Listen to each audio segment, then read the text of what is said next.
Welcome to Buckets. My name is Matt Moore. I'm the senior NBA writer for the Action Network, joined by NBA futures analyst, fresh off of some actual downtime, which is, I think, the first time he's taken any in about 3 years, Brandon Anderson. Brandon, how are you? I'm doing great. I played basketball last week. Wow. The thing where there's an orange ball and you bounce it and you shoot it in this little netty thing. Like, I did that with my actual hands. Normally that only happens on 2-dimensional screens. It was wonderful. I missed 3 shots in my game against a bunch of guys I never met at a rural town in Ohio, visiting my buddy. Got out of town, got to be a dad for the week.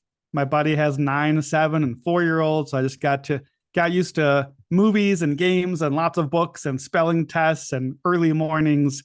And, it's a little different life. And now I'm back and ready for the stretch run here, ready for some March Madness and some NBA draft preparation, watching the guys heading our way to NBA. And yeah, somehow it looks like I checked out last week, kind of went off the grid, and the NBA decided to have its best week of the season. And every single night was the amazing game of the year. So missed out on that, but glad to catch up and get back in the groove here. Yeah, we've had a good 10 days. It's been great since All-Star break. The games are absolutely phenomenal. Today's show is brought to you by FanDuel Sportsbook. Make sure you go to FanDuel Sportsbook for all your betting needs. Also, make sure to download the award-winning Action Network app. The best way for you to track your picks. You get up the second information on where the bets and money are coming in on. You get to find out all sorts of great stuff about all sorts of great game details. We have so many game guides about the NBA right now. We've got this podcast is in there. Green Dot Daily, which sets your daily betting agenda, is in there.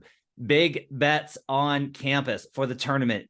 You've got to be listening to these shows. They're absolutely phenomenal. There is no better way to get caught up. If you're like me and you're like, I will pay attention to college basketball in March. It is March and you want to get caught up. You need to pay attention to big bets on campus. Make sure to check that out. Today's episode of Futures Friday, we're going back to the future. We are going to take a premise that Brandon had suggested and mold it into a conversation on various futures topics. All odds available at FanDuel Sportsbook, unless otherwise noted. And we'll start with the Western Conference. So, Brandon, all these concepts are based off of if someone came from the future and they weren't going to tell us about, anything that's meaningful in the world, but instead tell us about sports. And they were just like, I don't have any information I could share with you except about the NBA. And they told us these things and only those facts. And we'd have to figure out what the path was. How could we profit off of those scenarios in pursuit of them? So a good way to think about this, if you're actually listening and you want to make this actionable, is if you believe any of these are likely to happen. If you believe that one of the things that we're going to take as our prior, actually it's the opposite of a prior. It's a end point. A posterior. The butt. If you take the butt of it and you're going to work backwards from the butt, what are the bets that you would want to make if you think that those things will occur? And we'll start with the very first one, fitting on a day in which Kevin Durant slipped on a banana peel and has turned his ankle and is now the Arizona. I want to go into this real quickly. The Arizona azsports.com reported today that there's a belief that it might be a grade 2 sprain, and that could keep him out the rest of the regular season, potentially into the playoffs. KD finished the rest of his workout after the fall. Book said he didn't think it would be too bad after. There was a lot of optimism around the team. There is some pushback today to the idea that Kevin Durant's going to miss significant time. So that obviously impacts a lot here. For the purpose of these conversations, we are going to ignore injury. Like, the easy answer on most of these is going to be, well, somebody got hurt.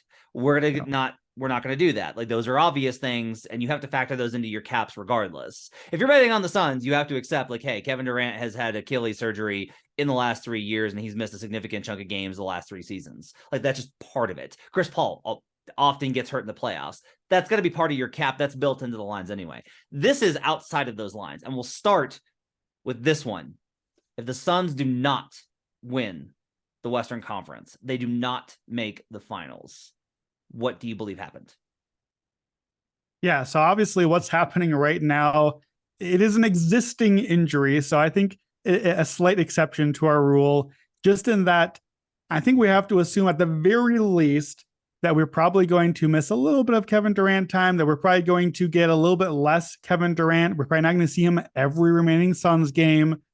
just enough to say, okay, you know what? Maybe the Suns kind of settle in at that 4 or 5 seed range, about where they are right now as recording Thursday afternoon. So I think the scenario is this then. I don't think, assuming health, assuming that it's playoffs and we're ready to go, which is our assumption, I don't see the Suns losing that 4 or 5 against, I'm going to assume, the Mavs or the Warriors. Well, let's say it's one of those teams, but let's say they're pushed by those teams. Let's say that the Mavs, the Warriors, one of those teams is talented enough that we go 6. We go a hard 6, maybe 7. We get some wear and tear. And I think that's important because you talked about already Chris Paul. We know about his wear and tear playoff history. Durant already maybe hasn't even had a ton of time to ramp up. Booker's had the injuries this year. I think the wear and tear part is important. Looking back even at some of those Warriors runs and the failed Warriors runs when they happened, the early series wear and tear, I think, played into the long run. So some early wear and tear. And then I think the scenario for me is still the one we've talked about. I don't think they get pushed out by the Mavs or the Warriors. I think it's the Nuggets. I think they get to Denver, and here's how it plays out. Jamal Murray torches Chris Paul. I think Jamal Murray, the way he's playing right now, the way he is peaking right now, and the age that CP is, could put him a little bit in the torture chamber. I think Aaron Gordon, as much as anyone can in this world, maybe hangs a little bit with Kevin Durant, gives him some trouble enough to just put him off the game a little bit. And I think Nikola Jokic is the best player in the series, and the Nuggets beat them. The Suns' defense metrics don't hold up and crumble a little bit like it did in last year's playoffs. And I think that's the answer: is Denver has home court. Denver has the best player. Denver has, I think, maybe in that series, in this scenario, the best guard if Jamal Murray plays like he can. And I think Denver beats them and heads to the finals. And that's how Phoenix missed the finals. I think there's a number of routes that we can get to. The Suns missed the finals. If it is 4-5 Suns Warriors, which I don't think it's at all guaranteed to be at this point for a number of reasons, I do think that Warriors matchup is tricky. I've talked a lot about this over the last couple of shows when we've done Futures Talk. I'm really struggling with figuring out Golden State right now. Yeah. Because there's two things here. There's the Warriors have not lost a playoff series in which Steph Curry, Klay Thompson, and Draymond Green started and finished every game in the series. The times that they have lost are 2016, where Draymond missed game 5, and 2019, where Klay suffered the torn ACL. So you have, other than that, they are 4-0. That's it. Like, there's no other conversation. It's like they are 4-0 when those guys start and finish, and that's like series by series, right? Like they are undefeated in the playoffs in terms of losing a series. When those guys start and finish, they match up really well with Phoenix. They have an ability to play 5 out and spread the floor and switch, which Phoenix no longer has the capacity to do. Phoenix is basically adjusted and is much more of a traditional lineup team. They always have a big on the floor, whether it's Jock Londale or Bismack Biyombo or DeAndre Ayton. They do not have viable small ball options to go to anymore.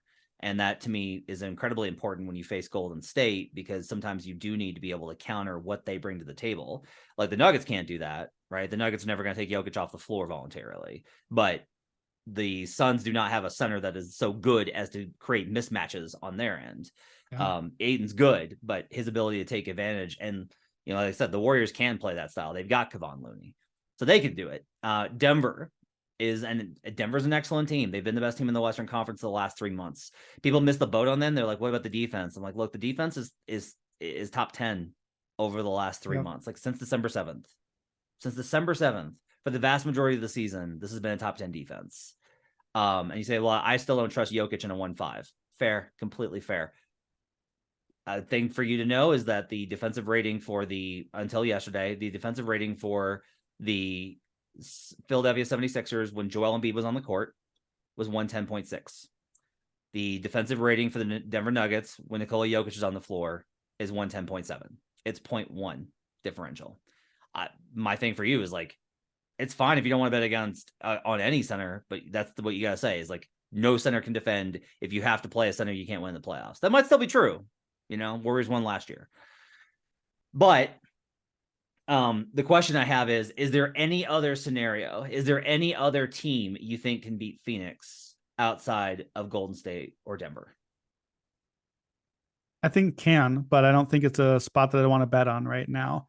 Yeah. Again, assuming health, because we don't want to just like the Suns as much as anyone are going to always have the health question. Yeah. But if I'm assuming that I'm getting a full health effort, I think the other two teams that I'd have to consider for the same assuming health reasons, I'd have to think about the Warriors, but I don't trust the Warriors defense to match what it has been at championship level seasons. I think that's been the big difference for me with them comparatively to other years all season. But it's Steph, it's Clay. Clay's been incredible lately. Draymond can do his thing. Obviously, there would be a lot of like mental games going on with the Kevin Durant side versus all that. And I think that could at least be in play. It would not stun me if the Warriors beat the Suns. I wouldn't pick it, but it wouldn't stun me. It would not stun me if the Lakers got healthy and we got healthy LeBron and Anthony Davis. And again, the LeBron and me, like sports nihilist Brandon, the Lakers are always going to be in there, but it's LeBron and Anthony Davis. Like, as long as those two exist and have a chance to be healthy and Anthony Davis magically remembers how to shoot for 2 weeks, that's always a possibility, because in that series, on any given night, they could have the two best players on the court, and you have to count for the possibility that they could win in that scenario. So to me, those are the two. I wouldn't pick it, but I wouldn't be like, what? Person from the future? How did this possibly happen? I just think that the only one that I'd actually consider picking is Denver. If it's 1-4-5, if I told you the matchups are 1-4-5, Denver, Phoenix, Golden State. And again, there's a lot of ways that that's not going to happen, but maybe. And we have the same numbers that we have today, which are Phoenix plus 260, Nuggets plus 270, Warriors plus 600. And somebody was to come to you and say, Brandon, I want to bet the Western Conference. Who do I bet? What's your answer?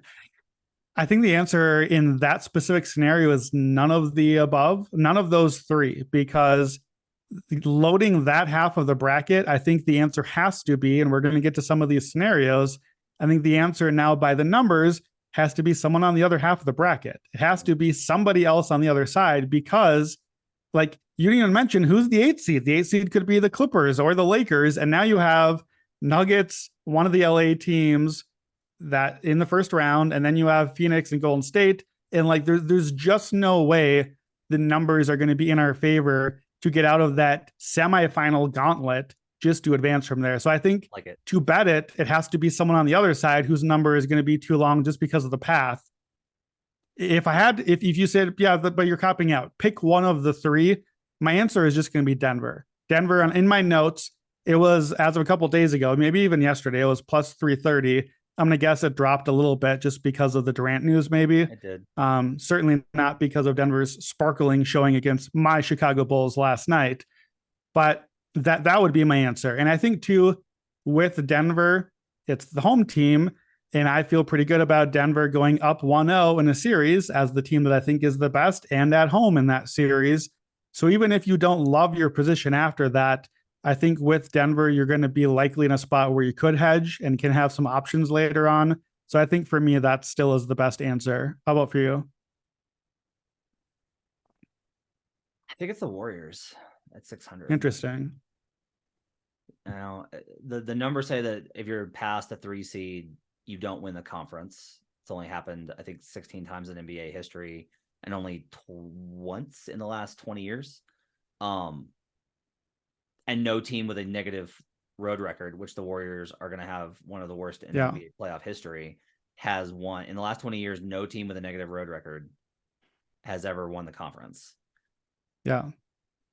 But they could get past Phoenix and Denver in that. Yeah. And all of those stats are super great, but it's the Warriors. And it's the Warriors. Here's a team that once won a title as a 6 seed, the Houston Rockets in 1995. Oh, good call.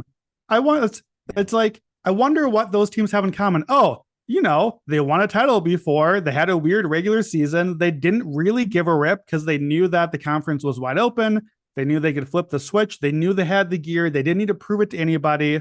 Like, I know to throw the rules out. Like, look, you know me. I don't do the throw the rules out. Yeah, you're the rules guy. You're like, this doesn't happen. Yeah, if ever there is a team to make that argument for, it is the Warriors. It has to be the Warriors. It's already the team that I discounted last year because I was like, sorry, it's just not their year. There's too many injuries. There's too many check marks they're not hitting. And they got to the playoffs and it was the Warriors again. So I accept that could be a possibility. Like I said, I wouldn't be stunned. I just also wouldn't bet it. Let's go to if Denver doesn't make the conference finals. Okay. This one's pretty easy, right? Like Phoenix is better. Kevin Durant's, the Warriors, like Steph just tears up Jokic in the pick and roll. 1-5, they can't get stops. Denver's offense bogs down. Aaron Gordon chokes up and can't hit threes. MPJ gets lost on backside rotations against Steph Curry, all these types of things. Or they just face the Suns and like the Suns just have too much firepower between Booker. Chris Paul gets to the mid-range and he hits mid-range pull-ups versus Joker like he did in the sweep. I guess my question, a more interesting one of this one, because this one feels kind of obvious. Yeah. Is if I told you it wasn't Phoenix or Golden State, right? Who knocks out Denver? And that's how I answered it. I put other than just losing to Phoenix, which is the obvious boring answer. So I'm going to go back to my old faithful here on the podcast. Do it. If the Lakers are the 8th seed, Anthony Davis has given Jokic problems at times, not always, but Anthony Davis has given it. They beat them in the playoffs, right? In the title run. I believe that didn't Davis hit the game winner over Jokic in the bubble run? Plumlee, but close enough. Oh, you're right. Yeah, it's the same difference. So basically the same player. Sure. I had in my notes like Michael Porter Jr. gets played off. I think that's a scenario where just like defensively, I don't know what he can bring in a series. Like the upside is very good, but maybe he's just not out there. I don't know if Denver really has an answer for LeBron. Like I said, Aaron Gordon, maybe for Durant, it's got to be him. There's no second answer on the team. It's not KCP. So I think it's that. Like, I don't think it's going to happen. But again, if our fortune teller tells us Denver has missed the Western Conference Finals, and I'm not going to put Golden State into this. I don't have them in quite that group.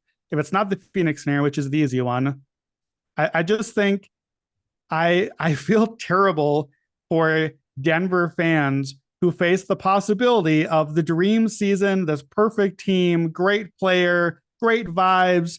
And here come the Lakers in that 9 or 10 game, where if the Lakers start 9 or 10, they can only be the 8th seed and only face Denver. That's it. That's the only scenario left.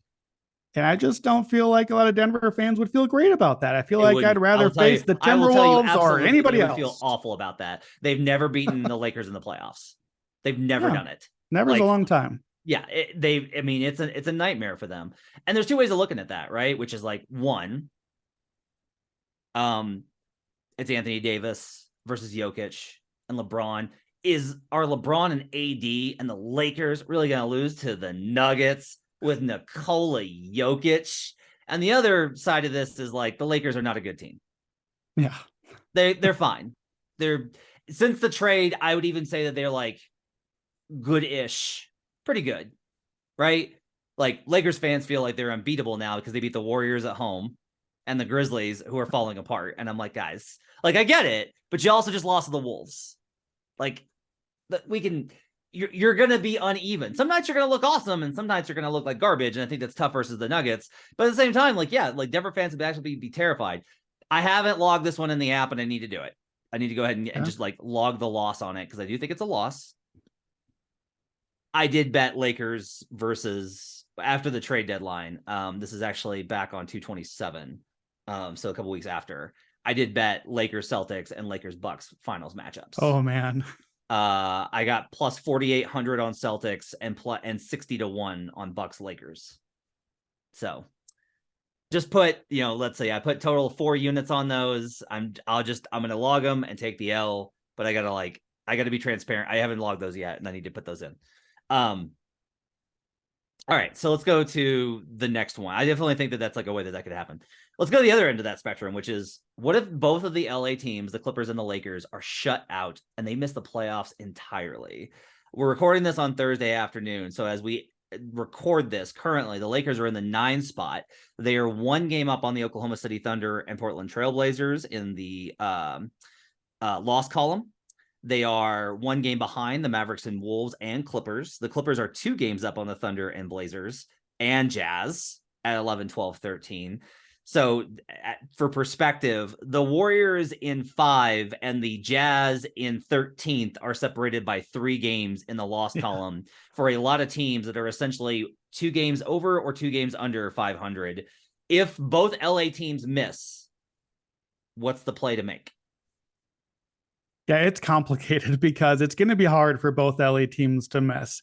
I was a little more excited that this one was my idea. I was like more excited about this one until I kind of dug into the, okay, so what is the actual machinations? Like, how do we get here? And unless somebody, like the Clippers, unless the Clippers bottom falls out and they drop down to the 10 seed or just like miss the postseason. And let's clarify here, shut out of the playoffs, not the postseason. We're saying, presumably, I would think that both LA teams probably make the play-in, or at least the Clippers make the play-in, and then they just don't advance to the playoff proper. Here's what really needs to happen, barring a huge seeding change. The Lakers got to stay in that 9 to 11 range, which is where they're at now. I'm calling that 9 to 11 because I think OKC and Portland are the group.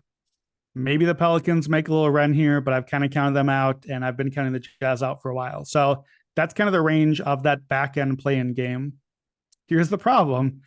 The Clippers, it would be great in this scenario for the Clippers to drop past the 8 seed, but who's most likely to take their spot if they fell below? Oops, it's the Lakers. That didn't help at all. So here's what we pretty much need to happen. The Clippers, as the 8 seed, have to lose in Minnesota, in Dallas, whoever the 7 seed is. That's fine. The Clippers lost in Minnesota last year with all the good players, but who cares? That doesn't matter. Patrick Beverley got to celebrate. It was great.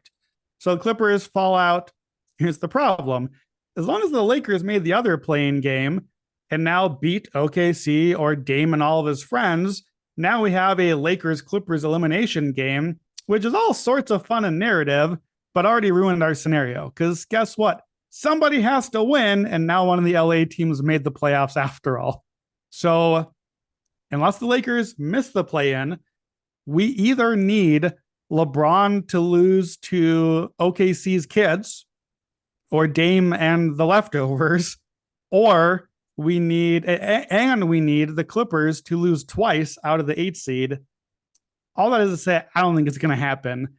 That's the scenario of how we get there. I think we're getting an LA team in the playoffs. I have made my bet with one of them will get there.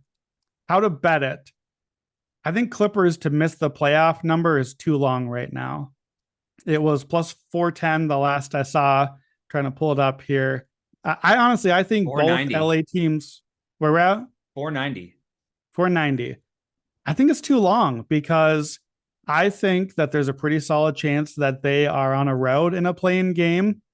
We're not simulating injuries for this exercise, but it's the Clippers. It's always going to be in there. You never know if Kawhi or PG is there or they're at the end of the game. It's always part of it. Plus 490 basically is saying, guys, come on. The Clippers are going to make the playoffs. That's what they're saying with that number. It's too long. They probably will make it, but not that much certainty. I think the Lakers number to miss is also too long because I don't think the Lakers have a great chance to move up past that 9 seed. And no matter what, this is not just, oh, okay, it's the play-in. Well, it's LeBron, so they're not going to lose an elimination game. No, probably not, but probably is like 60% or 65%. Whereas I think our brains translate it as like, well, it's LeBron, 99%. They're not losing to OKC. Well, guess what? They just did a few weeks ago when LeBron set the record for scoring and probably would have liked to win the game that night. And oops, lost to OKC. So I think both of those numbers are too long. I think you should bet both of them. I think one of the LA teams is going to miss the playoffs. I think expecting both of them to is maybe a little too much. I can see it happening. Here's the route that I would probably take here is Clippers lose the 7-8 to Minnesota or Golden State. Or Dallas. Sure. I think any of those are very possible. Hey, maybe Kawhi just needs a rest that night. Just not feeling good and just needs a good old rest management night for Kawhi. I mean, yeah, sure, it's a play-in game, but they got another one.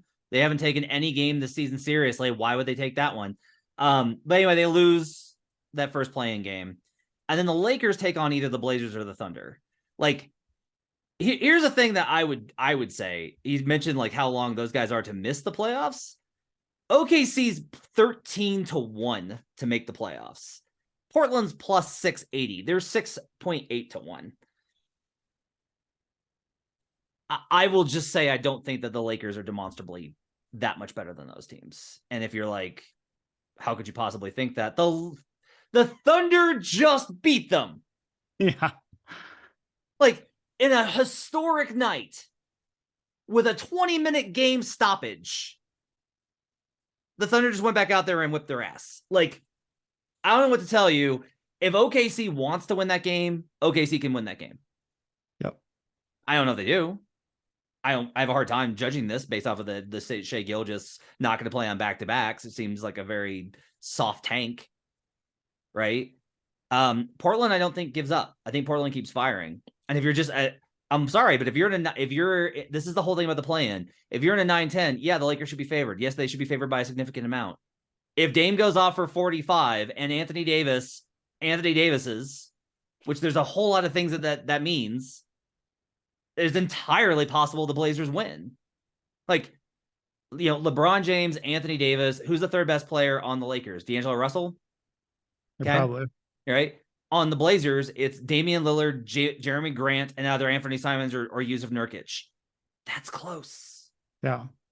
Like, I'm sorry, that's close. So, I think that there's a possibility that they can lose. Now, the problem is that they won't, like FanDuel, unfortunately, they were allowing this and then they've stopped. You can't parlay. Because what I'd like to do is to parlay, like if you want to bet this, all you do is you parlay Wolves, Blazers, Thunder, and you got yourself like a big, fat, happy, basically the LA teams are over. Like that's a much better way to bet it rather than Lakers don't make it. Because I think I'm willing to go ahead and cross out Utah. Okay. And that's like a better way to go about it. But as of right now, they won't let you parlay. We'll see what happens down the line. Well, you can, because I had OKC in my notes too. I agree with still betting in OKC. When we did this a couple of weeks ago, coming out of the All-Star break, that was one of my bets, was OKC to make the play-in. I still prefer the make the play-in OKC bet, which is plus 470 right now. Nice. I think OKC likely is stuck in the 9-10 game. And now I'm betting on OKC to make the 9-10 game and to win 2 games to get into the playoffs against teams that I'm going to assume are favored correctly. So they can. I don't want the longer number. You can at FanDuel parlay a number of teams to make the play-in. Yes. For example, OKC to make the play-in is plus 470. OKC Clippers Wolves to make the play-in is plus 1483. So if you feel like those are the 3 teams I think are here, I don't think the Timberwolves are going to move up. I think the Clippers are stuck in this morass and the Thunder get up and in. Now be careful. There's only 4 spots. You've just predicted 3 of them. So you got to be careful with these, but that is one spot where you can parlay together. So that was another way I had to bet this. I'm a little leery. I looked at the schedule yesterday. Portland schedule wise, they are up against it. Like Dame has been insane. There aren't words for what Dame has been doing. 38 per game over his last 15. Right. If you take out the 71 game, it's still 35 per game. Yeah. But the problem is he's already doing that and they still can barely beat people and they're still barely in, and the schedule is going to get harder and he's not going to score 40 a game every night for forever. So I would not put a portion on Portland to make the run here. I think if it's the Lakers missing a play-in, I think it's OKC that's going to do it. So that they're the team I'd support here. If the Golden State Warriors fail to win a single postseason game, this is a bold one from you. If the Warriors do not win a single postseason game, what's the bet? So I think there's 2 answers here. I think the easy route is this. The easy route is we get that 4-5 Suns Warriors matchup. The Suns are the 4. They win the first 2 games at home. We know how that goes. You go down 2-0, you go back home. The home team wins, right? But if they don't, and the Warriors don't win that home game, and now they're down 3-0, and it's a tired team that had all the long run, maybe they just get swept, and that's it. So that's one answer. No wins. They got swept by the Suns, a very good possible juggernaut team. That's easy. I think the more likely scenario, if the Warriors failed to win a single postseason game, worded carefully here, is I think that the Warriors slip back into that play-in range. Importantly for me, at least to the 8 seed or below.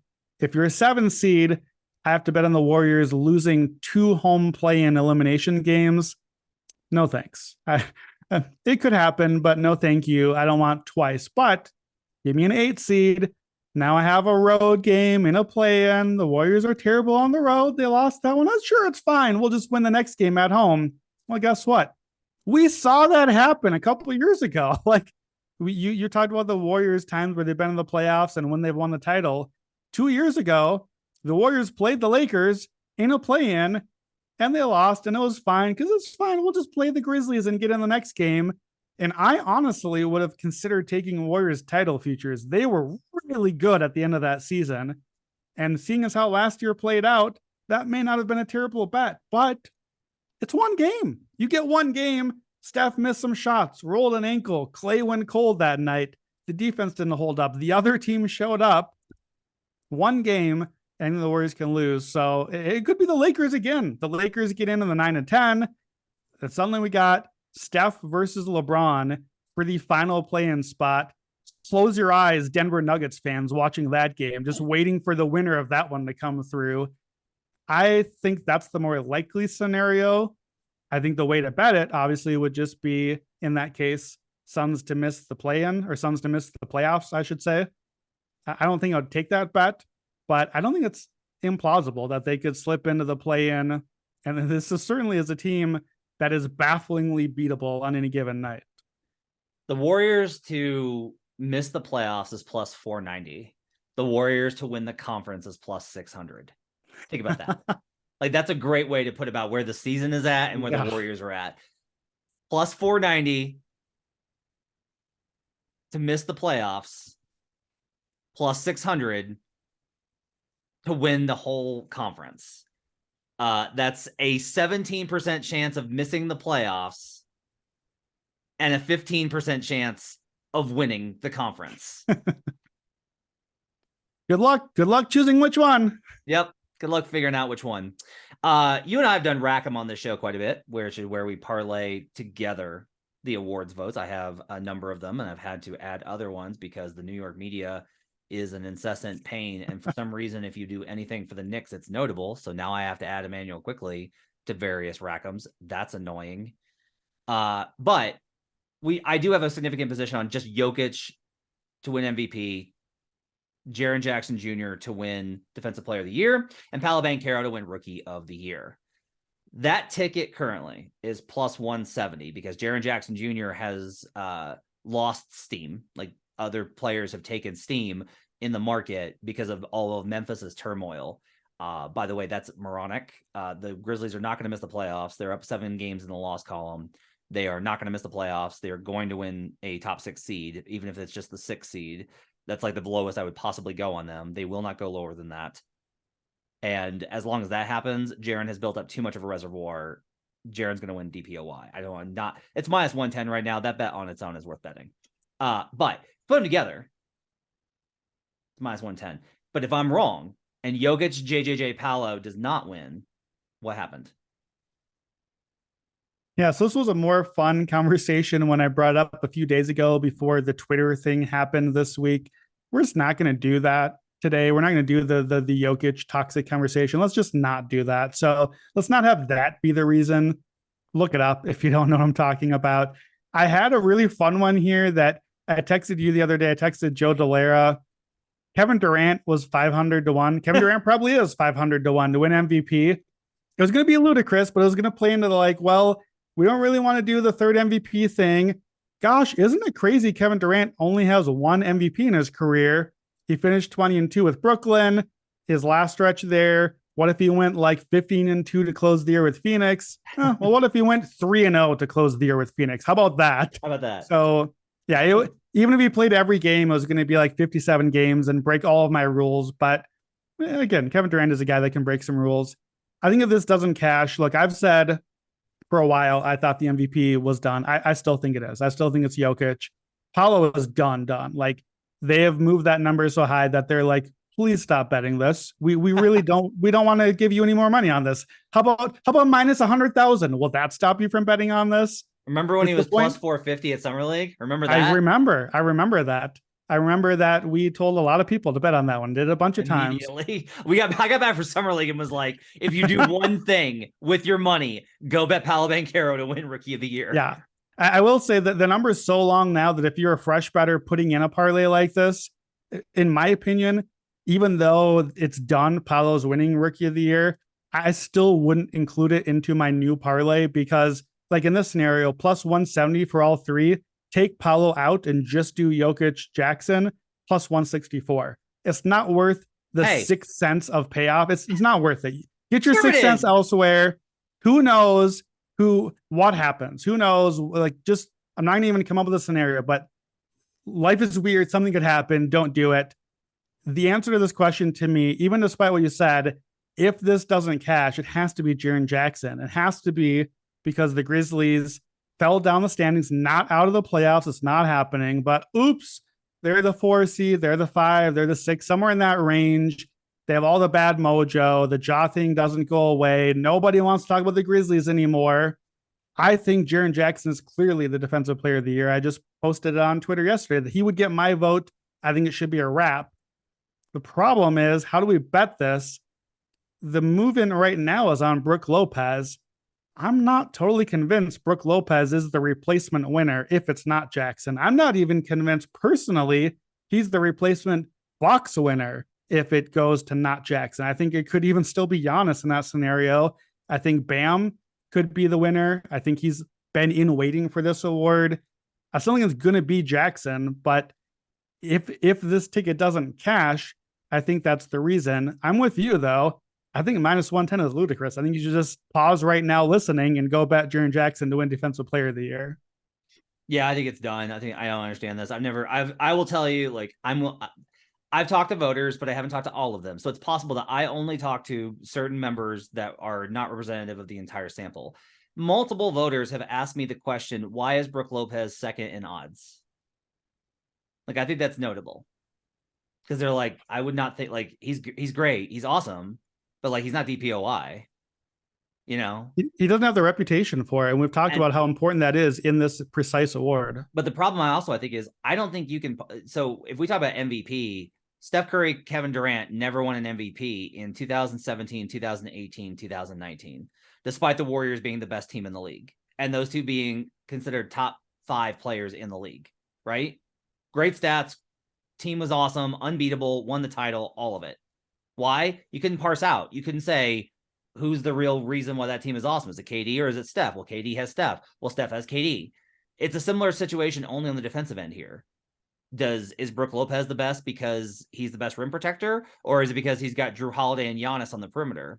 Is Giannis the best defender because he can switch on to anybody, or is he able to do that because he's got Brook Lopez on the back line helping him out and Drew Holiday coming around screens? Same thing for Drew. So to me, I don't like the numbers on any of the Bucks. I do not think the Bucks win this award. For me, it's either Bam or, I guess, whoever plays for the New York Knicks, since we're just going to go ahead and give them random awards. Is Mitchell Robinson on here? Can I bet Mitchell Robinson? I would actually tell you, though, I don't agree with you that it's Jaren.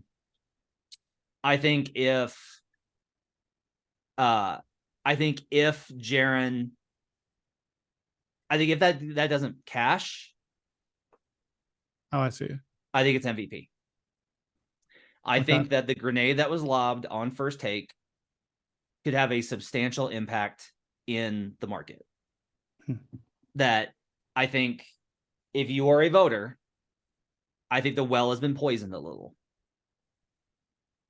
A lot of people have disagreed with me on this. They're like, no way. I haven't asked voters about it because that's like a really intense thing to ask. But like, I have concerns that essentially the award could be impacted because of the perception that a public vote for Nikola Jokic would yield right now.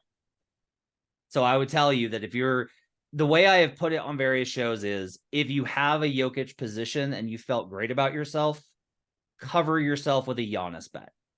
That's what I would say. That's what I was going to ask. Is Giannis to you the clear alternative if you're going to cover or play fresh? I think Embiid's amazing, and I think a lot of people want to give Joel an MVP. I think it's a little silly to be like, well, we really want to give it to him. Like, no, what are we doing? Like, this is not something, it's not a popularity. It shouldn't be a popularity. Like, what are we doing? No, it's not like, well, he really wants it. So I want many things in life. Like, that's not how this works. Lots of players want MVP. They don't get one. I don't have if you ask me, like, what's the one word sentence for Giannis? He's the most dominant player in the game, and he's the best two-way player on what may be the league's best team record-wise. That's a good argument. If you ask Embiid, it's like, he's the best scorer among certain candidates, as long as we don't factor efficiency in for the third best team in the East, which is pretty close to the top, and he's a better defender than this other guy. And like, you have to parse it. I don't have like a succinct case. That's not to say that Joel's not deserving. He is. Like, he plays at an MVP level. But I think that anybody that gets into this and is like, I got to decide, if you're like, I'm going to rule out Jokic, if you're going to decide between the two of them, on paper, on any close examination, and on watching, as well as record, most likely, Giannis grades out better. So that to me is like the thing to say here. I don't, as a non-voter, but as someone that would think about voting and that thinks about this award like you, I would agree with what you just said personally. I would say, though, especially from the conversation that's been forced upon us this week, I think that I think I would say to be careful with my logical way of thinking about voting would rule out this candidate and leave Giannis as the choice. I think that choosing the stats or record, or like, I agree with all the things you just said, but other voters may not have those criteria. Other voters may just say Joel Embiid plays like the MVP. He is the dominant force I expect an MVP to be. He's the aesthetic that an MVP should be. He's had the big games. He's had the moments. There are other things that I weigh less, that I think you weigh less, but that we can't account for other voters. I think there are other scenarios. I agree with you, except to this point. If we're going through this path, these are Jokic voters that are going a different direction. Okay. This is not an increase in Embiid voters. This is an increase. This is a transition of Jokic voters. True. If you value the things that would lead you to a Jokic vote, who are the candidates between those that those people would probably choose? And the answer is most likely Giannis Antetokounmpo. That's very smart. That's a very good point. And I think I think that's very well said. And that non-Jokic voters would be more likely to use that path to get to Giannis, I think is a very fair point. Your next one, the West 2, 3, 4 seeds all miss the second round. So currently that is Sacramento, Memphis, and Phoenix. None of them advance. Phoenix, we can shorthand this. The Warriors get the 5 and beat them. We don't necessarily see any sort of way that another 5 seed, like the Lakers can't get the 5. So if we say the Lakers can't get let me double check that. The Warriors are at 32 losses. The Lakers are at 34. I guess it's possible the Lakers could get the 5. I guess it's like theoretically possible. But one of those two teams only, right? Like, do you think the Clippers can beat the Suns? I think they could. Okay. I'd put in the mix. Let's talk about the others, though, because we've talked a lot about Phoenix. Yeah. Sacramento, Memphis. Memphis obviously in a spiral. Ja Morant at least 4 more games. Steven Adams will miss at least the rest of the regular season. Brandon Clark's out for the season. It's all bad in Memphis. This is yet another case where, one, I'm bummed because like I'm a pretty Memphis forward guy. I love Memphis, and I didn't want this for them. This sucks. It's also a bummer from this show perspective because like all year we've been telling you don't bet the Grizzlies, they're frauds. And now there's all these other reasons they're frauds. And I'm like, no, I had the right reasons they were frauds in the beginning.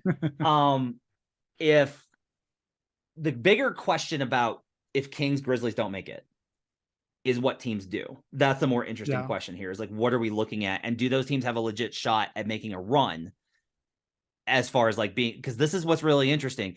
If it stays this way, and if I told you it's Nuggets 1, Suns 4, Warriors 5, and yet Kings, Grizzlies don't make it, what are the teams that made the run? Yeah, and I think that's key, that like we're not counting the possibility of like the Suns dropped to 6 and now they're one of the teams that knocked out the Grizzlies or Kings. Like, sure, right, that's possible. In my notes, I had, well, okay, the Suns fall to the 5 seed. So the 2, 3, 4 went out because the Suns beat somebody that wasn't themselves. So that's obviously a possibility.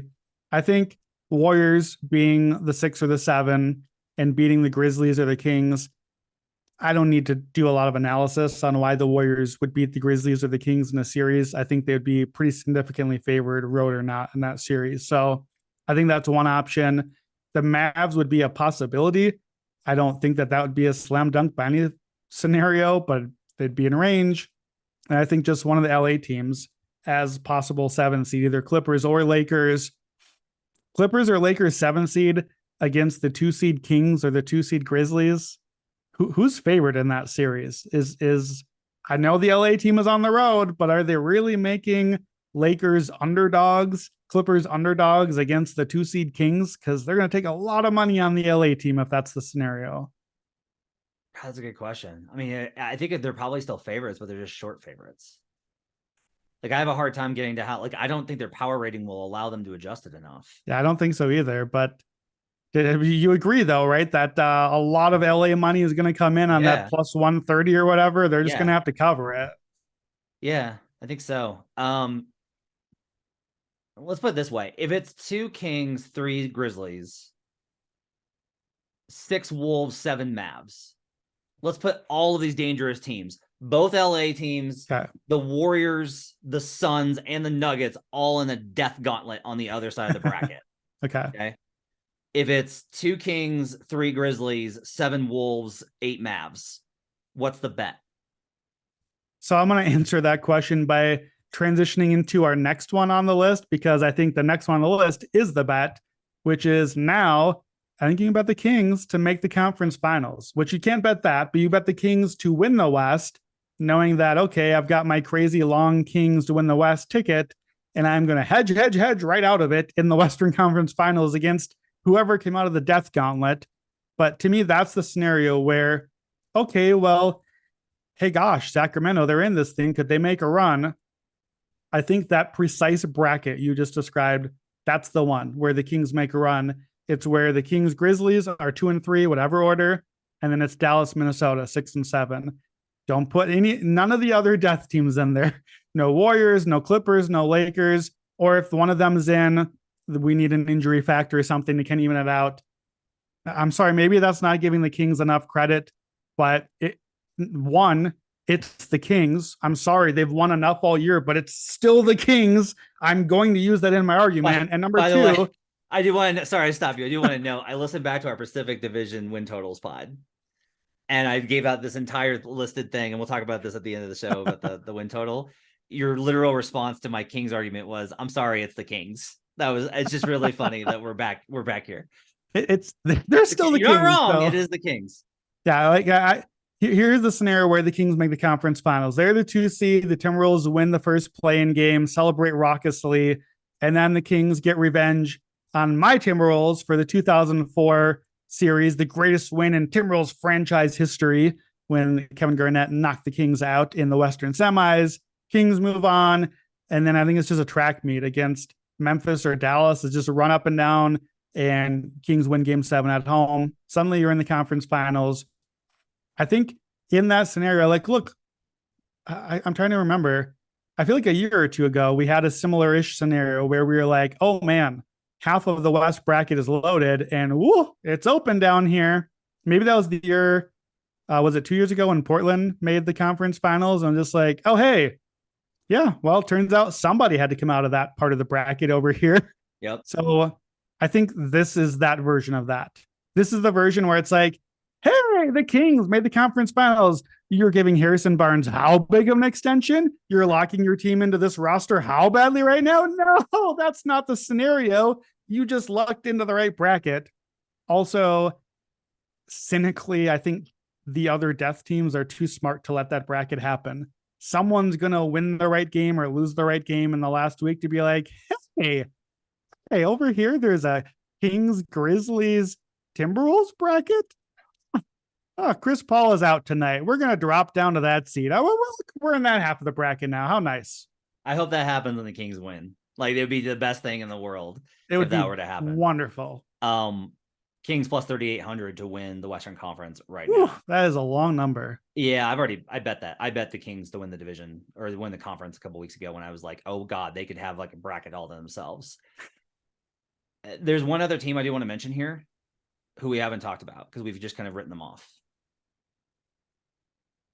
The New Orleans Pelicans. Zion's going to be out at least 2 more weeks and then he's going to be reevaluated. It's entirely possible Zion's done for the year. The setback was not good, right? I bet it's in the app. I bet Pelicans have missed the playoffs when they were still like the 6th seed because I heard the day of that, like, oh, hey, the Zion news is not good. It was just like a rumbling around, just noise in the atmosphere. There's a lot of noise. I bet that hasn't panned out. I bet, for example, Ben Simmons to be on the Raptors to start this season. That did not work. So there's a lot of noise that doesn't work out. If the Pelicans were to get Zion back, they could win a 9-10.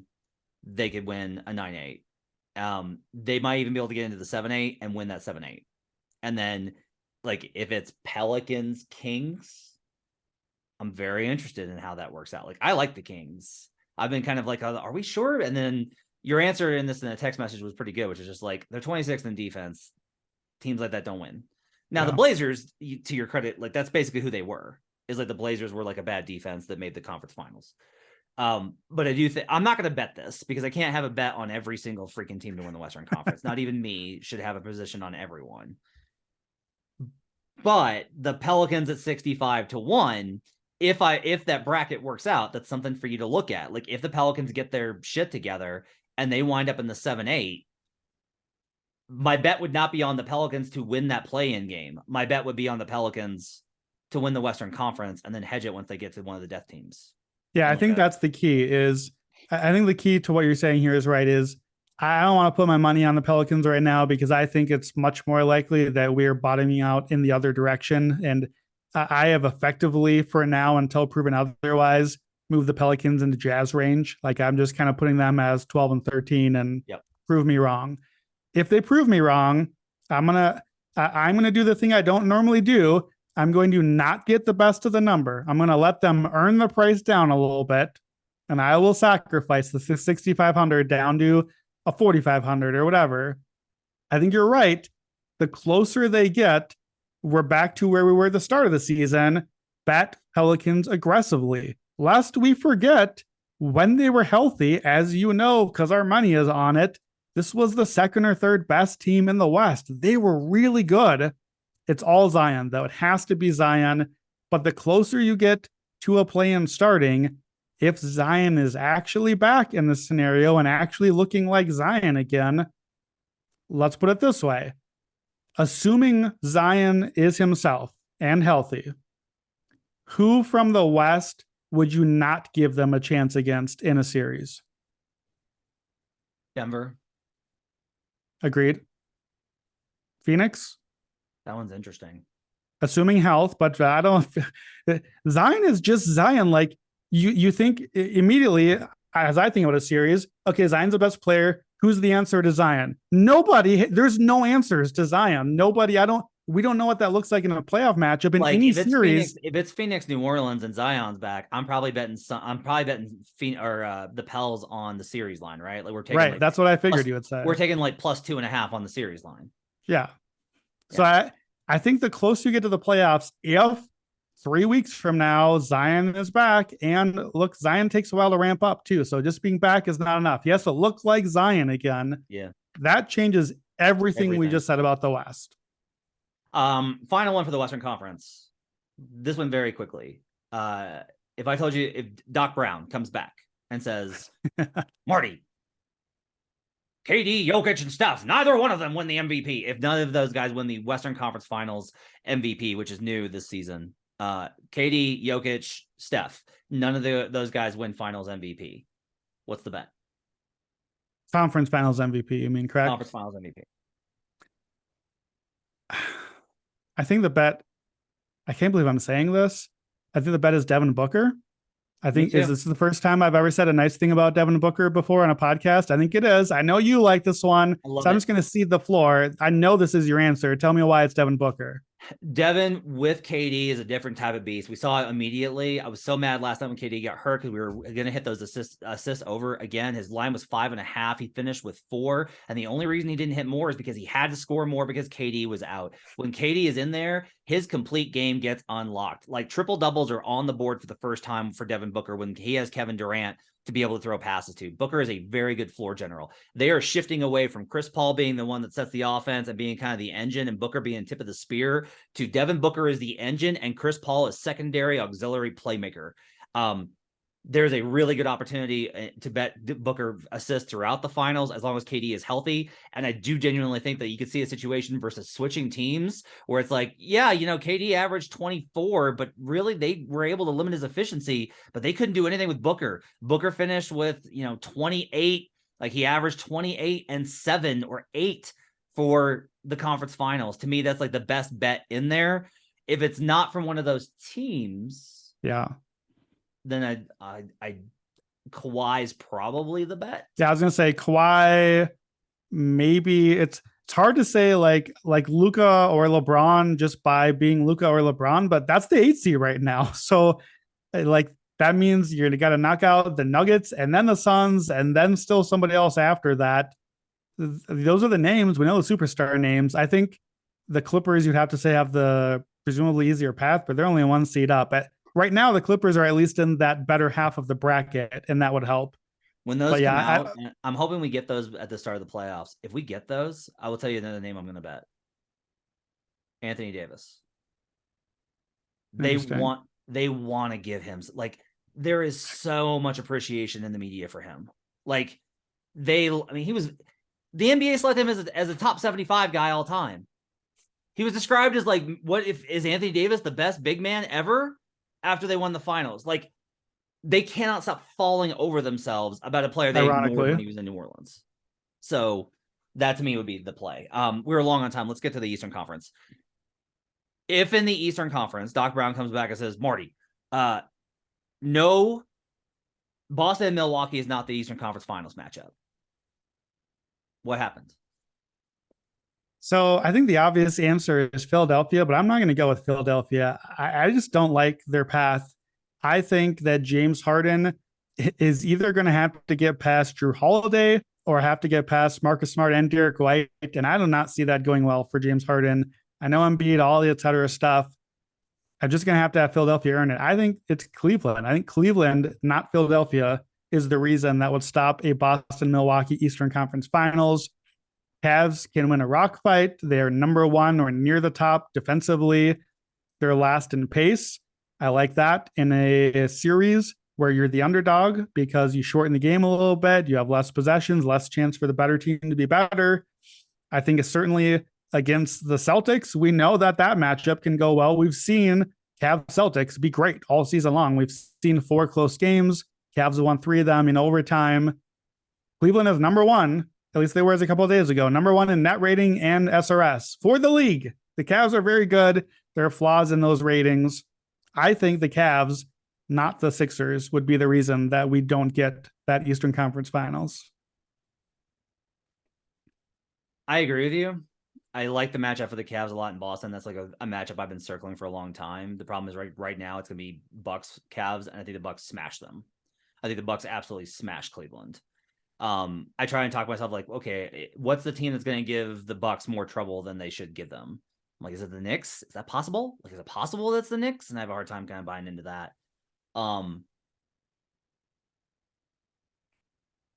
If the Celtics retake the 1 seed, that's the only scenario in which I can see neither one of those teams making it. Right? Like, this assumes only 1 misses. But if we were to say like, hey, both the 1 and 2 seed are knocked out, which would be crazy given where the East is at. Like, we do not think that this is possible. No. But it would be the Cavs knock off the Celtics in round 2. The size is too much. Boston shooters go cold. Donovan Mitchell goes off, and the Cavs make an incredible run to the conference finals. And then the Sixers get the Bucks, who I think Saturday night was a good example of. I do think they match up with them. When regular season game outcome doesn't matter, but the matchup is what matters. I think the Sixers can beat the Bucks. I don't know if they will, but they can beat the Bucks. And now you have Cavs Sixers. Now all of a sudden, Joel Embiid's going to the finals. So, like, yeah, I think that's the bracket. If Marty tells us this happens, that bracket is the one that gives us 2 scenarios where either one of those teams could lose. The current bracket does not set up well for either of those. Yeah, it would be Doc Brown, by the way. Telling Marty. Yeah, you're right. You said Marty, so I heard it and I just said it. Marty. You're right. Okay. This is a crazy one. 1, 2, 3, 4 seed in the Eastern semis. Okay, let me clarify because it's not as crazy as you think. This one is not the top 4 all or out. Oh, just one of them. Any one of them. Because I think right now the assumption is that it's just those 4 that we just talked about. Those are the 4 teams. Because I was like, the Eastern first round is going to kind of suck. The rest just doesn't matter. We're going to get those 4 teams. So if it's the Eastern second round and we do not have some combination of Boston, Milwaukee, Philadelphia, Cleveland, what's the reason? And I'm going to go first because I think the obvious answer here is it's the Knicks, New York, winners of 9 straight until not anymore. I don't think it's the Knicks. I don't buy the playoff threat from the Knicks. I don't think it's anybody. I think we will get those 4. If it is someone, Doc Brown just told me that the Miami Heat did it again, and those freaking zombie Heat knocked off someone. I think they are the one team in the 5 to 8 range that can win a playoff series. Jimmy Butler is awesome and can be the best player on the court in a game, in a series against anyone in the East. We've seen it. We've seen the Heat beat the Celtics nearly. We've seen the Heat beat the Bucks. You know, the Heat, if healthy, are pushing one of those series to 6 games. You know it's going long. You know the Heat are a pain in the rear to get out of. And it's back to that kind of elimination thing. If it goes that deep, now you're in Miami for game 6. Now you got a game 7 scenario. We know Jimmy Butler could, if they get to like the 6th seed and it's Philly, we know they could punk his old team and Embiid, and we know how that matchup can be at times. Put it this way, if I'm one of those top 4 teams in the East, the only team that I'm losing even a little bit of sleep over right now is the Miami Heat. Okay. I have 2 more. These are, again, this one's hard to bet. There's not a betting way to do this. Yeah, I know. The Heat for me are my answer to a couple of these, but I want only once. I just want to bet, like, will the Heat make the second round? So feel free to give us that one, FanDuel. They will. They're gonna give us round of elimination, so you'll be able to get a good right. Yeah, when that one goes up, that's the way. I got a couple. Okay. If it's 3-6 Philly versus the Nets. Okay. The number will be insane. How do you scout the Nets? What do you do? The Nets will have the least pressure on them than any team. They're not supposed to do anything. Nothing. If they face the Bucks, if they slide and they're in the play-in, but they win one of those games, and they face Milwaukee, and you have Cam Johnson and Mikal Bridges and all of these shooters and Nick Claxton, and they basically are able to play a little bit of 5 out with like Claxton roaming essentially 1-5. Like, I'm just saying the Nets have the capacity for chaos. It's going to take a team that can absolutely bottom out on one end of the floor or the other. And the Sixers can bottom out on defense and the Bucks can bottom out on offense. Like, the Celtics are the one team I trust to beat. Like, if it's any of these lesser teams, I'm like, Boston's going to win. But if it's Milwaukee or Philadelphia, I do think that they're prone to a little bit of vulnerability. The other one, and this is like harder to find a scenario for it to happen. If the Hawks were to ever get their shit together, which again, how many times have I said that on this podcast? If it's Philly versus Trae Young again, I'm sorry, but the Sixers' problem in that series wasn't offense. You can complain about the missed dunk all you want. The problem is that Trae Young got to the floater over and over and over and over again. And you're like, but they have James Harden now. They do. That's true. The Hawks have DeJounte Murray. I'm not saying that the Hawks should be favored. I'm not saying the Hawks should be serious dogs. They should be. I am telling you, absolutely bet the Hawks on the series line in that series. If it's Hawks versus Bucks, again, the Hawks are the 10th best offense in the league, schedule adjusted. That's not a team that I want Milwaukee to see. I need Milwaukee to face teams like Miami. I need Milwaukee to face teams that do not have offensive upside. If they face teams that have offensive upside, they can be in trouble. I should note, by the way, because I kind of have ruled them out, that the New York Knicks do have the 5th best offense in the NBA. So, like, yeah. I need to caveat. I don't believe it. I can't see it. But that's something to mention. I'll have to look into the matchup more if that actually winds up being a matchup between, if it's 1-5 second round Bucks Knicks, I'll have to really dive into it. We went over we already gave like a scenario for the Cavs to make the conference finals.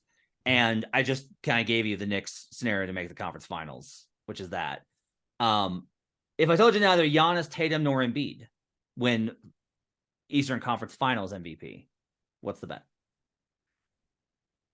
So that's interesting. I will say, I'm going to do what I did in the West. I'm going to say Jaylen Brown is your Eastern Conference MVP, because similarly, my circle of teams I trust and think can really get out of here has really tightened. I'm down to like 2 or 3 per conference.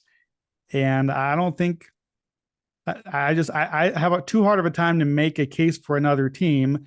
I think if it's the Bucks, it's Giannis. Giannis Bucks is just the combo always. Maybe Chris Middleton, I guess, but we were a long ways from that right now. Jaylen Brown's been great. We know Jaylen Brown was my MVP pick multiple series along the way last year. Worked out great for me. I love those bets. They're wonderful. They did not cash. I think I'd probably be back to that well again, saying like, oh, well, what if Jaylen gets hot and scores well? And he got real close a few times early in the series, and then he kind of faded late in those series and Tatum took over. But to me, of those teams, that's the answer, because I think it has to be one of those 3. And I think that as far as how do the players rate, Jaylen Brown is the closest second choice of the options. And so that's I guess James Harden, but just no, nope. You're not going to let me say James Harden Eastern Conference MVP. I'm not doing it. If I told you have to bet on PJ Tucker or James Harden to win Eastern Conference Finals MVP, which one are you choosing? Mine would be Donovan Mitchell. He's the player that could make a real run. Like, I'm with you on this Cavs team. I think Cavs fans are very stressed out about them, and maybe they're right and we're wrong because they do watch the team intently night after night after night. I really think the Cavs ceiling is higher than their floor, and I think that there's a real capacity for them to make a run. I'm excited to see what their lines are when the playoffs come around. I think that they're built pretty well for the playoffs. Let me ask you this quickly, because it kind of correlates to the ones we've been saying. It sounds like you feel like Boston, of these top 4 East teams, it sounds like you feel like Boston is the least vulnerable of the 4. How would you rank those 4 teams? And I know it depends on the matchup, et cetera, but without knowing that, rank the 4 top Eastern seeds in order of least vulnerable to most vulnerable. Celtics,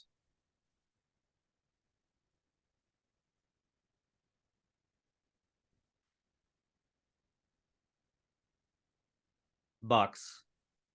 The reason I had to think about it, Bucks fans are very upset with me right now because they're just like, look at this defense, look at how our winning percentage. And I'm like, guys, all of the underlying metrics says that you have outperformed where you should be. That's a big warning sign. The Bucks offensive floor is in the dirt. And I've seen that time after time after time. Like, I'm concerned about the Bucks. I will still give them the edge because their defense is absolutely elite, and the Sixers have all of this baggage. And I just, eventually they might get past it, but man, especially with the Harden free agency stuff and just like a lot of the noise around the Sixers, I have concerns. So I'll put the Sixers 3rd. This will surprise you. I will actually put the New York Knicks. Oh. Even after all the nice things you just said about the Cavs, they're not even in your 4 there. The thing with them is the Cavs floor is very low. If the Cavs look bad, they look horrible. If the Cavs look good, they look awesome. Yeah. And that's the problem, true. Right? And that's why I said the caveat when I mentioned like the net rating and SRS is I feel like the Cavs if you dig into the game by game, like the profile kind of screams we're gaming the system a little bit on some of those numbers. Like I don't think they're trying to, but if this was a college team, it'd be like, oh, you kind of like cracked the schedule open a little bit, so you get the high net rating to get a 1 seed or something like that. Right.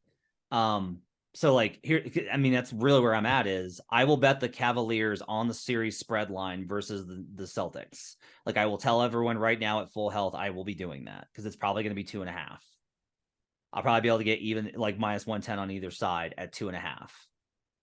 And I will absolutely bet the Cavs and sprinkle on them to win the series.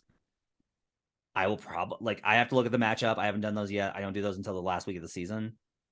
I got to see what Knicks Cavs looks like because I got a feeling it's going to look very Knicks friendly based off of a lot of different numbers. So that's what I would say there. I'll just say to my vulnerability, just for my order, I would have Bucks as least vulnerable, just on, I think that the defense plus Giannis is that combination is such a high floor night to night, given everything else. I would have Boston second, but closer to 1 than to 3. And then for me, of those 4 teams, not counting Knicks, which I just probably need to watch a little bit more, Knicks Kings tonight, big game.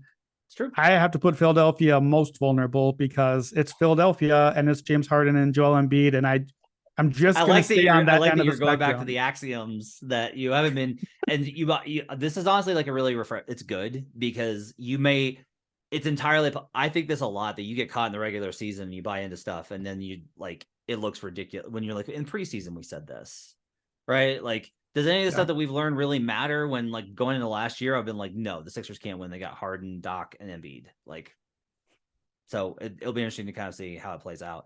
Love this one that you add in there. The Southeast Division gets shut out of the playoffs. I love this scenario. I love it. It's so hilarious to me that we might have a division winner entirely miss the playoffs. The Heat right now, as the division leader, are still in 7th in the play-in. The Hawks are right behind them at 33 losses, 1 game back. The Wizards now are 3 games back of the Heat. There's only one team in the Southeast Division, one team not in the Southeast Division in the play-in. That's the Raptors right now. What happens for the Southeast Division to miss out on the playoffs entirely? So here's the scenario. You got to really thread the needle on this one. So number one, I'm assuming no like crazy thing, but number one, the Heat and Nets are fighting for 6 and 7. If the Heat make the 6th seed, we're out. The Heat are already safely in the playoffs. We're out. So Brooklyn Nets have to stay above as the 6th seed. That's number one. Number two, you need the Raptors to move up into the top 8 because if we get 2 of the Southeast teams in the 7-8 game, we're out. One of them won. They're in the playoffs. We lost. So the Raptors got to make the top 8 and win, probably in Miami in that first play-in game. And then the fun part about it, the last coup de grace here, our Chicago Bulls eke in to that 9-10 game, let's say over the Wizards. That seems like the team that would fall out of the Southeastern teams. We need 2 non-Southeasterns in the play-in. And the Bulls win in Atlanta. Sure, Atlanta, who knows, whatever. And now Chicago has to win in Atlanta and then in Miami. And Miami loses at home to Toronto, at home to Chicago. Jimmy Butler watches from the home sideline as the Chicago Bulls come to town and take out Jimmy Butler and have their sweet revenge at last. That's pretty much the only scenario. Please don't bet that scenario, but oh man, is it fun to think about. Your Bulls who knocked off the Nuggets last night looked good. Bullied them. Alex Caruso, first team all defense. Let's go. Yeah, this one is look, I will say these teams are in the play-in for a reason, and this is not a like the Heat are 35 and 32, 3 games over 500, and they have never felt like a 3 games over 500 team to me. The Heat, the Hawks, the Raptors, the Wizards, the Bulls, the Pacers all feel like exactly 500 teams to me. That's what they feel like. They feel like absolutely 100% 500. I agree with that, with the slight caveat that the Heat regular season feel exactly that. But I think that the Heat are a team that knows they have a different playoff gear that they're saving a little bit for. Right now, that is those teams. Maybe they don't. Maybe they can't tap into it. I listen to those Heat post-game shows and like again, I try to pay a lot of attention to the fans that watch this stuff night in and night out, and the Raptors and the Heat fans are both like, this team does not have it. They just do not. Hawks fans are surprisingly like, no, they have it. They just can't stop hitting themselves in the face. Like, that's the whole problem there. Like, I think the best team out of this entire group is the same team that we said in preseason, which is the Hawks. I still think that's the best team in this division. I bet the Wizards to win this division because of how bad everyone is. That's what I bet. I bet the Washington Wizards. That's what this is. I did too. I'm on this podcast telling people to bet the Wizards. That was my pick a couple weeks ago. So I bet the Hawks. I'm on like 2 or 3 seasons in a row of I will bet. Give me somebody in the division, not name the Miami Heat. I will bet on them. Who shall I bet on today? And I just keep on losing money in that. The Chicago Bulls are plus 710 at FanDuel to make the playoffs. That's your next one on the list. It's the scenario I just said. Hopefully, for Chicago's sake, in my opinion, that Miami would win the first play-in and Chicago has to win against Atlanta instead of Miami. Do you want the plus 710 for Chicago to make the playoffs? No. I think I mentioned this yesterday. They're a top 10 defense. Like, they're good and defensively. Doesn't make any sense. Again, that's like, you can blame Billy Donovan for the offense, but you have to credit him for the defense and vice versa. I feel like there's going to be a situation where Patrick Williams or Ayo Dosunmu has to make a huge shot and they can't. I feel like there's going to be a scenario where Vucevic is going to have to win his matchup, and I worry about that. It wouldn't shock me. It's just not something I just don't want to have money on it. Let me give you a slightly amended scenario. 3 weeks from now, like, look, the Bulls are number 11. Pacers and Magic are below. I don't think we're giving them much of a chance. So it's Chicago, Washington for that last slot.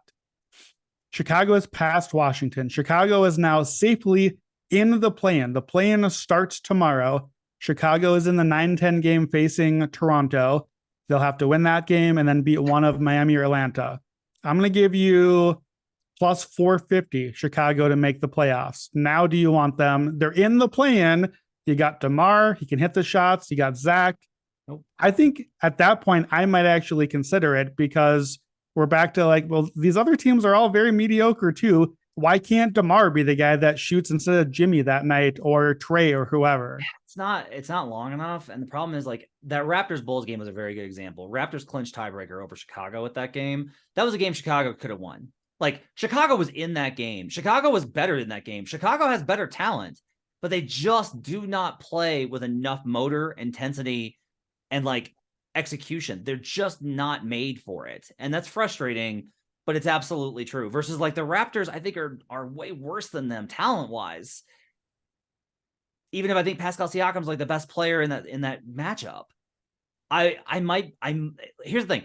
If the Hawks or Heat slipped and I could get Bulls and they don't have to face Toronto, I like them.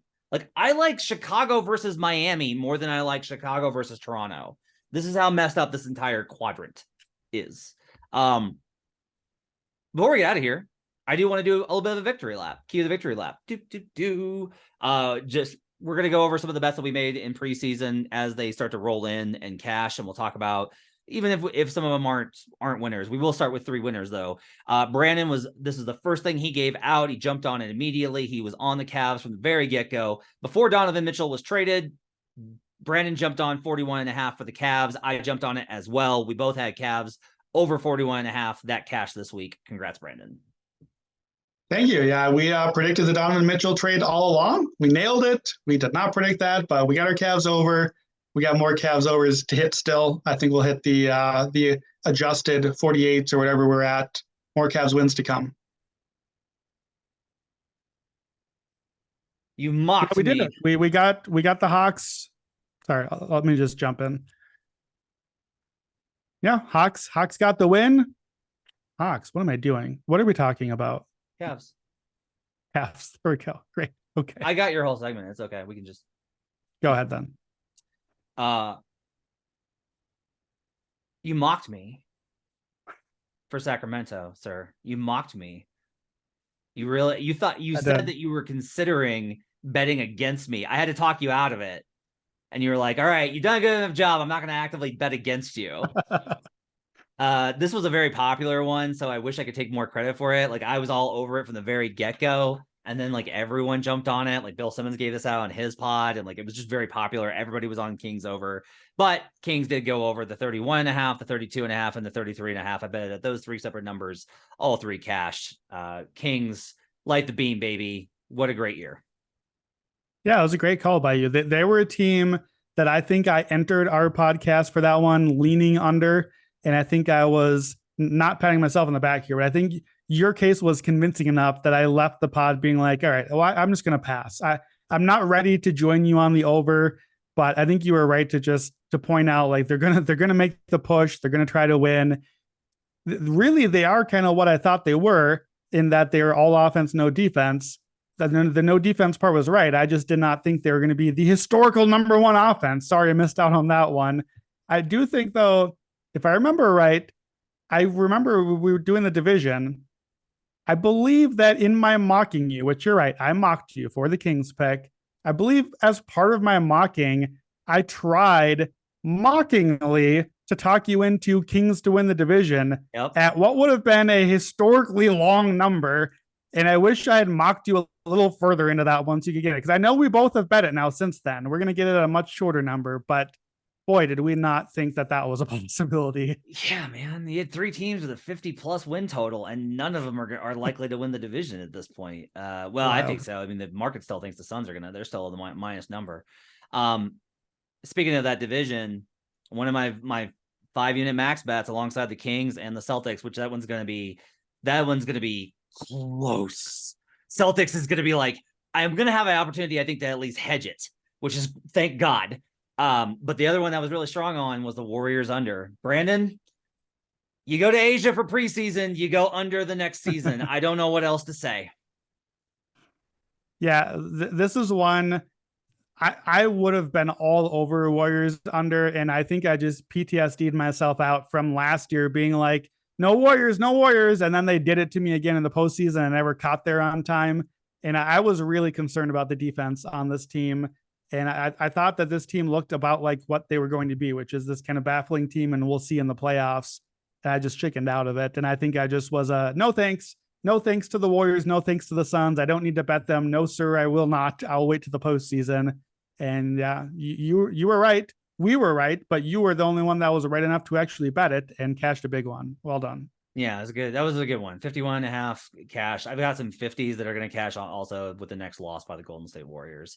The one that we lost, this one was tough. Our premise was one of the three teams. This is how I built it: was Suns, Warriors, Clippers. One team's going to go over, one team's going to go under, and one team should be a pass.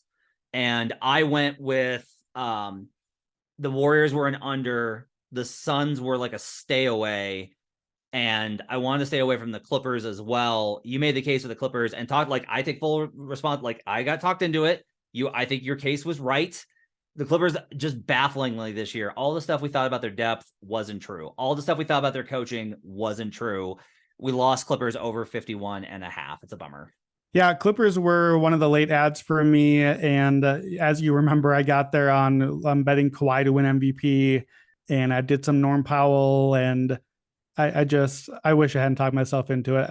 I agreed with your premise that there was three teams and you had to pick one.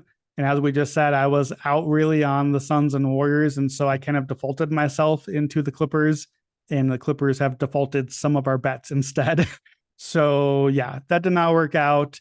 I, to what it's worth, basically gave up on all my Clippers money about 2 weeks into the season and have long since counted my losses on these. Yeah. I will say, like, your Norman Powell bet, I disagree with you so heavily on. He should win. I don't know if you think he's going to because of the insanity that this year has taken on. Your bet was right. Norman Powell was the bet. Norman Powell was absolutely the bet. You were right on Norman Powell, 6th man of the year. That was a great bet that's not going to cash. That's your Joe Ingles for this year. It happens. That was a great bet, and I should have listened to you and bet it. Like, even if it's going to lose, I should have bet with you then. You were right on that. Another good example, like you're like, yeah, this one was dead. Like, here's a good one. I talked myself into the Bucks under. Like, I was like, they look terrible. And then They just won games, and like all the numbers say they should be way lower, and it just doesn't matter. In order for the under to hit, the Bucks have to go 5-12 the rest of the way. Somehow, I don't think Bucks under is going to cash. So that one is going to be a loss as well. We'll get into some of the other ones that we bet as they start to cash and come in here on buckets. For now, thanks for joining us. Appreciate you guys being with us. Make sure to download the Action Network app. My thanks to our producer, David Payne, for producing a long episode this week. Make sure to follow Brandon on Twitter and in the Action Network app at Wheaton Brando. Brandon's off next week, so we'll have a guest for you next week on Futures Friday. I'll be back with you on Monday with Albert Wynn for our win recap. By the way, if you haven't checked it out, just in case you're catching this in the feed, we are starting Friday Best Bets. We're adding Best Bets episodes on Monday at the end of the weekend recap. And on Fridays, it's going to be me, Jim Turvey, and Jay Money. We'll have that for you in the feed as well, probably before this one. So make sure to check that out. Have a great weekend. Enjoy the betting. We'll see you guys again next time. Till then, let's get buckets.